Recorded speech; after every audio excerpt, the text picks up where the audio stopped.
को एक लोटा पानी चढ़ा के आओ। तो रोज रोज मंदिर में जाना तो साल भर में 365 लोटे के बदले एक टैंकर डलवा दूं तो कैसा रहेगा। माँ ने कहा, बेटा शिव जी पानी के भूखे नहीं है, अपितु शिव जी को लोटा पानी चढ़ाने जाने से तुम्हारा भाव बनता है। तुम्हारा मन गलत विचारों से हटकर भगवान के मंदिर में जाने के विचार करता है। नास्तिक को भले वो शिव जी की मूर्ति लिंग लगे पत्थर दिखे, लेकिन भक्त पत्थर पर पानी नहीं चढ़ाता है, भक्त के भाव में भगवान पर पानी चढ़ता है, भक्त का भाव बनता है। भगवत भाव चित्त को सुख देता है।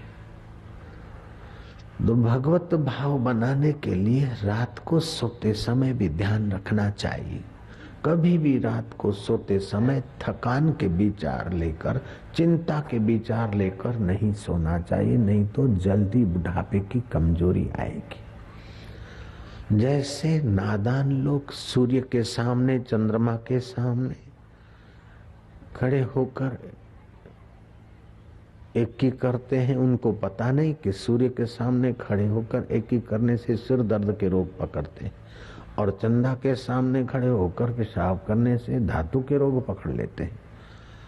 और जहाँ सुविधा हो वहाँ बैठकर ही लघु शंका करनी चाहिए। खड़े खड़े लघु शंका धातुशय के रोग को जन्म देती है। लेकिन देश काल के अनुरूप थोड़ा बहुत कहीं मुसाफरियों में है ऐसे वैसे तो फिर अपवाद रूप से चल जाए, तो तुम्हारी हर हरकत तुम्हारे स्वास्थ्य पर और मन विचारों पर असर डालती है। तुम्हारे आंखों का दर्शन भी तुम्हारे मन पर असर डालता है। आंख एक रत्न है, जहां ताहू उसे बिखेरो मत। आंखों से आपकी आध्यात्मिक तरंगे, आप आध्यात्मिक है तो आध्यात्मिक तरंगे और लौकिक है तो लौकिक तरंगे, आपकी ऊर्जा निकलती है, हाथों की उंगलियों की नोकों से निकलती है। जो आध्यात्मिक जगत में चिचरे हैं और भौतिक जगत में कोई ज्यादा ओरा वाला प्राण बल वाला है, तो उनके संग में आते तो भक्त भी अभक्त हो जाते हैं। लेकिन आध्यात्मिक जगत में जो ज्यादा प्राण बल वाला ओरा वाला है, उस महापुरुष के संपर्क में अभक्त भी भक्त होने लगते हैं, पापी भी सदाचारी होने लगते हैं। ये उस ओरा का प्रभाव है, उस प्राण शक्ति का प्रभाव है। मंदाग्नि हो जाती है, शरीर शिथिल हो जाता है, बीमारियां होती है, तो ये तुम्हारी प्राण शक्ति और ओरा की कमी के लक्षण है। ध्यान करने से, प्राणायाम करने से, जप करने से वो विद्युत और प्राण शक्ति तुम्हारी सक्षम होती है। इंद्रियों का स्वामी मन है। आप आंख खोलोगे तो पहले मन में विचार आएगा कि आंख खोलूं, हाथ उठाओगे तो पहले मन में विचार आएगा हाथ उठाऊं, इधर देखूं तो पहले विचार आएगा। तो ये इंद्रियों का स्वामी मन है और मन का स्वामी प्राण है। प्राण निकल गया तो इंद्रियां यहीं पड़ी रही, प्राण निकल गया तो मन भी उसके साथ चला जाता है। तो ध्यान आदि करने से तुम्हारी प्राणायाम आदि करने से प्राण शक्ति बढ़ती है, और जप करने से तुम्हारी विद्युत बढ़ती है, ओरा बढ़ती है। इसी बात की पुष्टि श्रीमद् भागवत में मिलती है। भागवत का एक श्लोक, इंद्रियों का स्वामी मन है और मन का स्वामी प्राण है। प्राण निकल गया तो इंद्रियां यहीं पड़ी रही, प्राण निकल गया तो मन भी उसके साथ चला जाता है। तो ध्यान आदि करने से तुम्हारी प्राणायाम आदि करने से प्राण शक्ति बढ़ती है, और जप करने से तुम्हारी विद्युत बढ़ती है, ओरा बढ़ती है। इसी बात की पुष्टि श्रीमद् भागवत में मिलती है। भागवत का एक श्लोक है, आप उच्चारण करो। श्रीमद् भागवतम पुण्यम आयु आरोग्य पुष्टिदम श्रवणात् पठनात् अपि सर्व पापे प्रमुच्यते। भागवत पुण्य देने वाला है, आयु बढ़ाने वाला है, आरोग्य देने वाला है। सुनने और पढ़ने से उस सत्संग को सब पापों से मुक्ति देने वाला है। बड़े में बड़ा पाप यह है इस हाड़ मांस के शरीर को मैं मानना और शरीर से जो छोटी मोटी चीजें जुड़ी है उसको मेरा मानना। वास्तव में अपने आत्मा को मैं नहीं मानना, परमात्मा को मेरा न मानना, ये बड़े में बड़ा पाप है। महापुरुष लोग कहते हैं, संत लोग कहते हैं कि 1.5 पुण्य है और 1.5 पाप है। पापों से मुक्ति देने वाला है। बड़े में बड़ा पाप यह है इस हाड़ मांस के शरीर को मैं मानना और शरीर से जो छोटी मोटी चीजें जुड़ी है उसको मेरा मानना। वास्तव में अपने आत्मा को मैं नहीं मानना, परमात्मा को मेरा न मानना, ये बड़े में बड़ा पाप है। महापुरुष लोग कहते हैं, संत लोग कहते हैं कि 1.5 पुण्य है और 1.5 पाप है। शरीर को मैं मानना और वस्तुओं को मेरा मानना ये पूरा पाप है। बाकी के छोटे मोटे आधा पाप। आत्मा को मैं मानना और परमात्मा को मेरा मानना पूरे में पूरा पुण्य है, बाकी सारे पुण्य मिलकर आधा पुण्य है। ये मान्यता आप कर सकते हैं। जैसे लड़की का विवाह नहीं हुआ है, उम्र लायक हो गई तो माँ बाप चिंतित होते, बेटी को घर में देखते और टेंशन से भर जाते। बेटी शादी करके अब माँ बाप के घर आई तो बेटी तो वही की वही है, लेकिन अब माँ बाप को टेंशन नहीं होता कि मान लेते कि हमारी नहीं है, ये तो ससुराल वालों की है। ऐसे इस शरीर को आप अपना मत मानो। ये शरीर भी ससुराल वालों का है, उसका ससुराल है शमशान। जयराम जी की लोग बोलते हैं कि ये धी मेरी है, मेरी 2 धियां हैं और मेरे 3 बेटे हैं। इन सत्पुरुष कहते हैं कि धी तुम्हारी नहीं, लड़कियां तुम्हारी नहीं, ये तो जमाइयों की डिपॉजिट है।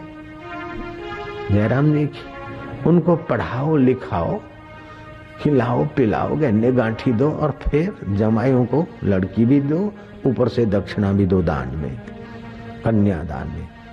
और धी ले जांदे जमाई और बेटे ले जांदे बहू।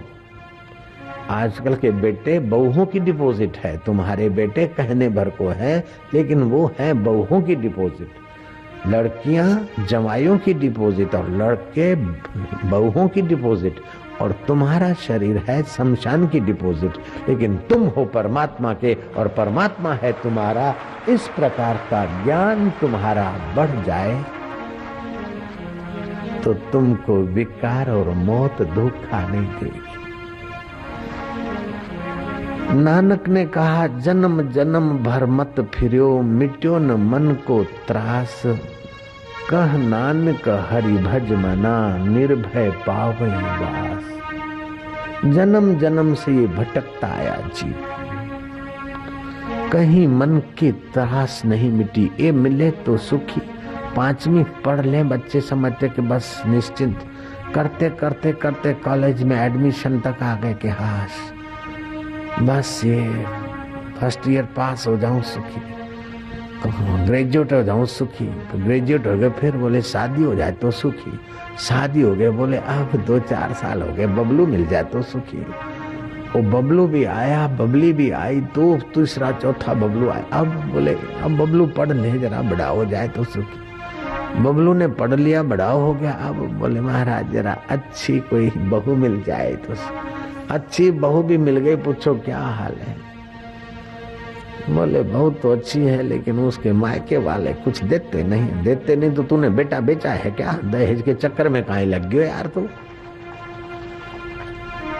और मिल गए अच्छे और देने वाले तो अहंकार फूलता कि मेरा तो संबंधी अस है, लेकिन कब तक?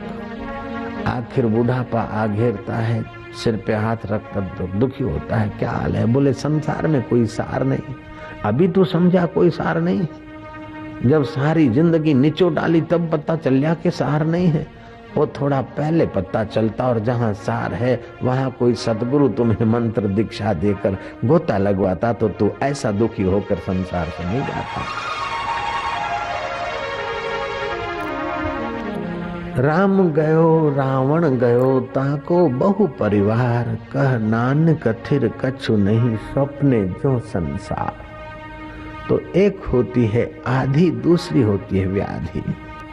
आधी मन के रोग का नाम है कि मन में फालतू इच्छाएं, फालतू चिंतन आने से आधी होती है, और आधी होने से मन विचलित होता है, तो नाड़ियां भी अपना अपना काम करने में विचलित हो जाती और रोग के कण पैदा होने लगते। फिर उससे बनती है व्याधि। तो व्याधि मिटाने के लिए फिर औषधियां, दवाइयां, इंजेक्शन, ऑपरेशन आदि। तो व्याधियां कभी कभार व्रत उपवास से भी ठीक होती है, मंत्र जाप से भी ठीक होती है। मंत्र जाप से प्राण शक्ति बढ़ती है, ओरा बढ़ती है, उससे भी व्याधियां ठीक होती है। पुण्य दान से, शुभ भाव होने से भी व्याधियां ठीक होती है, और औषधियों से भी व्याधियां ठीक होती। व्याधियां ठीक होती, लेकिन आधी होती तो फिर व्याधियां बन जाती है। लेकिन जिसको चिंतन अच्छा मिल गया उसको जल्दी व्याधि होगी नहीं, और जरा आई तो लंबा समय टिकेगी नहीं। आपकी प्राण शक्ति पर आपकी आयुष्य निर्भर है। खरगोश 1 मिनट में 38 श्वास खर्च कर लेता है। वो केवल 8 वर्ष ही जी सकता है, अधिक से अधिक। बंदर 1 मिनट में 32 श्वास खर्च करता है। 10 वर्ष से बंदर ज्यादा नहीं जी सकता, ऐसा कहते हैं। कुत्ता 1 मिनट में 26 श्वास खर्च करता है और 12 वर्ष ही जी सकता है। घोड़ा 1 मिनट में 19 श्वास खर्च करता है, 25 साल जी सकता है। और मनुष्य 1 मिनट में 13 श्वास खर्च करे तो 100 साल जी सकता है। अगर आधी व्याधि के कारण श्वास ज्यादा खर्च करता है तो फिर उतना जल्दी मरता है। तो ये आधी और व्याधि आयुष्य को भी क्षीण करते हैं, मन की शांति को भी क्षीण करते हैं।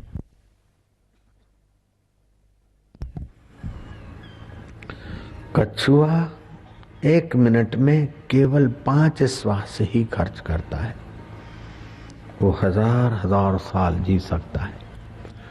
ऊंट अपने शरीर में इतना पानी भर लेता है फिर अपनी होजरी में कि 8 दिन तक उसको पानी के लिए मुंह खोलना नहीं पड़ता।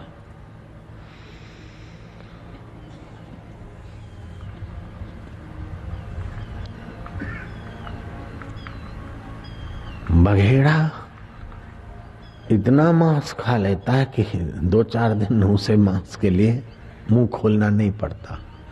आजकल के पेटू लोग भी इतना ठांस देते हैं मावा, मिठाई, रबड़ी कि 2-4 दिन तक पेट उनका तौबा पुकारता रहता है। एक चोबा मिला, बोले बापूजी तुम तो बहुत जानते हो, मेरे को यह बताओ कि मेरा शरीर खाना पचता नहीं है, शरीर बहुत परेशान है। मैं क्या संत कृपा चूर्ण लेके वो थोड़ा सा गुड़ डाल के गोली बना के ले लो, लेकिन पहले बताओ क्या खाया। बोले कुछ नहीं, सवारे थोड़ा सा नाश्ता किया और मूंग थाल खाया, इतना सा बस।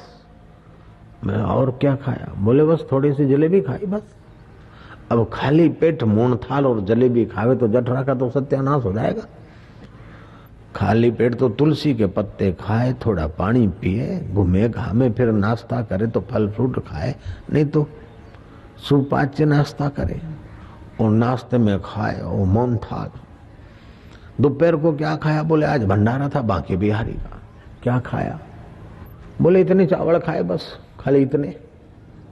और क्या खाया? बोले वो गेहूं के आटे के लड्डू बनाते गुजराती लोग, थोड़े से लड्डू खाए। और क्या खाया? बोले कुछ नहीं। और क्या खाना है? पकौड़े खाए थोड़े, और थोड़ा वो खमण खाया, इतना बस। और क्या खाया?